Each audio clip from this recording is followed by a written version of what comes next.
זהו מסע מרגש ומורכב לצקת חלום לכדי פרויקט.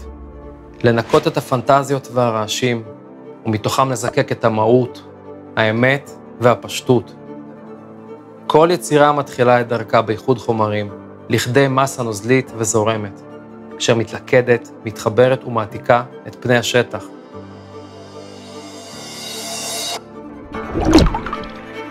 אני מאפשר לזמן לעשות את שלו, לחומר להתחזק ולהתקשות.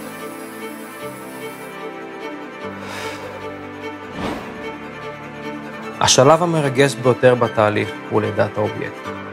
אני משחרר את הכוח הטמון והאחיזה ומגלה את המראה הגולמי והראשוני של החומר.